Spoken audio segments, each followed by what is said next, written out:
আসন্ন জাতীয় সংসদ নির্বাচনকে ঘিরে উৎসবের আমেজ আর রাজনীতির মাঠের উত্তাপ সব মিলিয়ে দেশ এখন নির্বাচনী জ্বরে কাঁপছে। নির্বাচন কমিশনের প্রকাশিত সর্বশেষ তথ্য অনুযায়ী এবারের নির্বাচনে অংশ নিতে যাচ্ছেন দেশের ইতিহাসের সর্বোচ্চ সংখ্যক ভোটার। তবে এই ভোটার বিন্যাসে জেলাভেদে দেখা গেছে এক বিশাল ব্যবধান।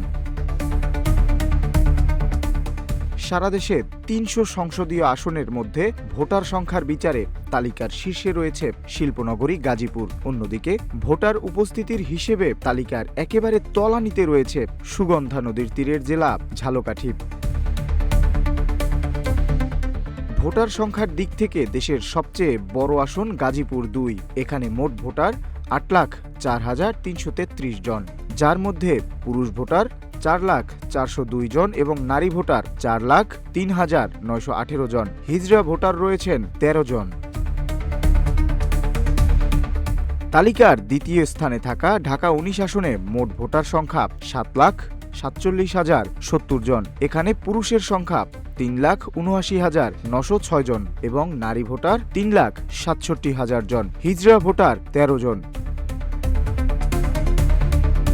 বিপরীত চিত্র দেখা গেছে দক্ষিণের জেলাগুলোতে। ভোটার সংখ্যার দিক থেকে দেশের সবচেয়ে ছোট আসনগুলোর মধ্যে সবার আগে রয়েছে ঝালকাঠি ১ আসন। এই আসনে ভোটার সংখ্যা মাত্র ২,২৮,৪৩১ জন। তালিকার নিচের দিক থেকে দ্বিতীয় অবস্থানে থাকা খুলনা ৩ আসনে মোট ভোটার সংখ্যা ২,৫৪,০০০।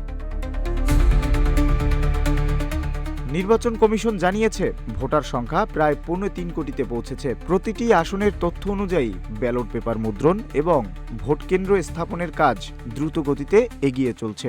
যেহেতু এবার ভোটারদের দুটি ভিন্ন বিষয়ে ভোট দিতে হবে, তাই ভোট গ্রহণ ও গণনায় বাড়তি সতর্কতা এবং অতিরিক্ত সময়ের প্রয়োজন হতে পারে বলে মনে করছে সংশ্লিষ্টরা। গাজীপুর থেকে ঝালকাঠি ব্যবধান যাই হোক, সুষ্ঠুভাবে গণতান্ত্রিক উপায়ে ভোটাধিকার প্রয়োগের মাধ্যমে দেশের সকল জনগণ তাদের প্রতিনিধি বেছে নেবে, এটাই এখন সকলের প্রত্যাশা। এস এম আমিনুল ইসলাম, রূপালী বাংলাদেশ।